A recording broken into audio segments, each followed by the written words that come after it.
guarantee this time around. Men's Wearhouse unveils its first ad following the ouster of founder and spokesman George Zimmer. Will it be a hit with customers? You be the judge.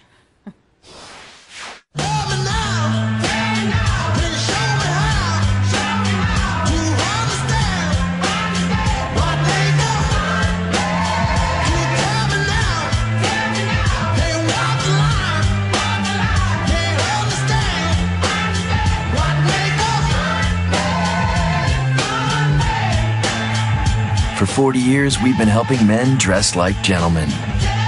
Men's Wearhouse. What do you think? Let's ask marketing guru Bruce Turkel, who says the new campaign is terrible. Really? Great to have you on. Why do you think it's terrible? Well, first of all, the key to marketing is to talk directly to your customer.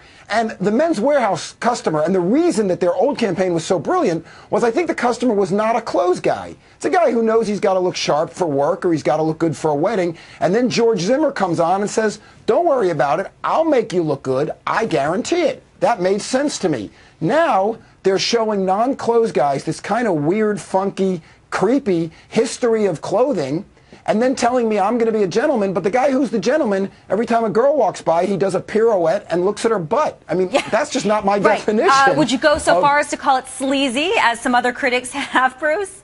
Well, I've seen a lot of sleazy written online. I think creepy was my word. I mean, you have the roller girl, and then you have that girl in the Catholic school skirt. I mean, the whole thing just kind of made, I don't get it.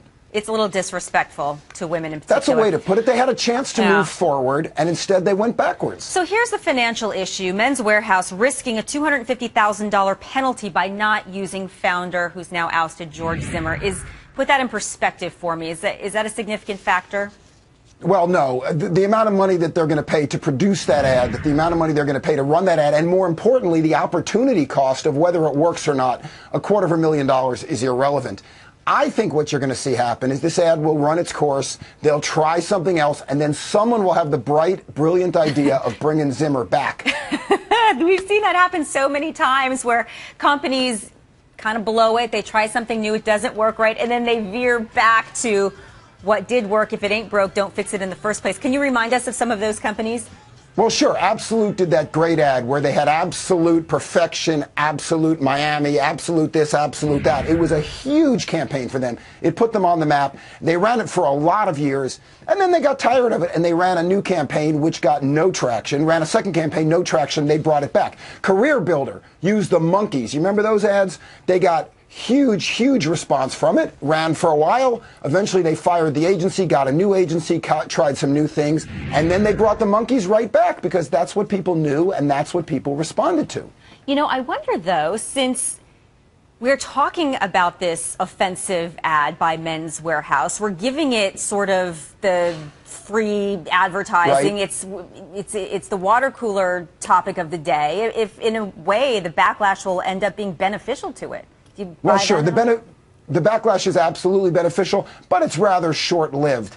I think part of the other problem is that by talking about the fact that they've been around for 40 years, they're suggesting that they have 40-year-old suits. And again, if I'm not a clothes guy and I want a 40-year-old suit, I'll go to Brooks Brothers. And Brooks Brothers has a whole new line. So when you start talking about it around the water cooler, what's in it for me? And that's what we always talk about in marketing and branding. What's in it for the consumer? What does the consumer benefit? So yeah, they're going to get a short tick off all this free publicity they're getting, but ultimately, I think you're going to see them going backwards. I think you're going to love the way they used to look. So Bruce, do you like the Men's Wearhouse clothes? I mean, really, take away the ad, just its product.